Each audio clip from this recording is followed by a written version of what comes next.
Assalamualaikum, salam Ramadan. Hari ini hari ke-11 Ramadan ya. Semalam saya ada kes di Mahkamah Temerloh untuk kes penangguhan hukuman bagi hukuman penjara. Jadi saya nak kongsilah dekat sini, apabila seseorang tu telah disabitkan dengan kesalahan dan dia telah dijatuhkan hukuman, maka penangguhan tu dia tidak berlaku secara automatik. Okey, penangguhan perlu dimohon ke mahkamah. Dan permohonan itu pula dia tidak semudah yang tuan-tuan sangkakanlah. Sebab permohonan ni dia perlu buktikan bahawa ada sebab-sebab ataupun keadaan-keadaan istimewa, special circumstances, untuk mahkamah membenarkan penangguhan terhadap hukuman.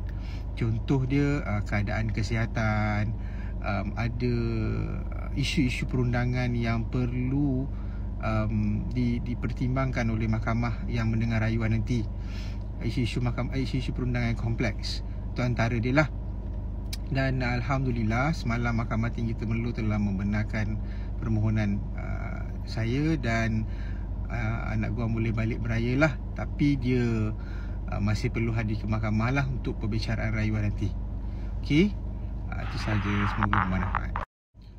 Okey, video ni saya buat khas untuk orang yang terlibat ataupun sama ada dia disiasat ataupun dia ditangkap atas kesalahan mule account. Okey, mule account ni adalah, ataupun bahasa Melayu kita panggil keldai account, adalah kesalahan yang mana orang ni ataupun tertuduh ataupun suspek ni dia telah dituduh membantu menyerahkan, dengan cara menyerahkan akaun ataupun kad ATM kepada scammer.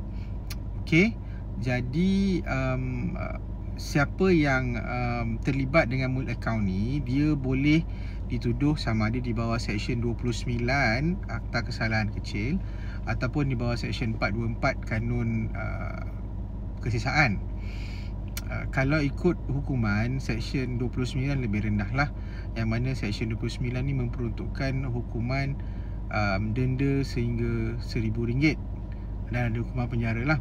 Kalau ataupun hukuman penjara, manakala untuk Seksyen 424 ni jumlah denda dia tidak ada minimum dan maksimum. Jadi mahkamah akan pertimbangkanlah dengan melihat kepada keadaan-keadaan seperti rayuan daripada tertuduh, jumlah yang terlibat dan sebagainya lah. Okay, so kalau terlibat dengan mule account ni, nak mengaku salah ke nak lawan?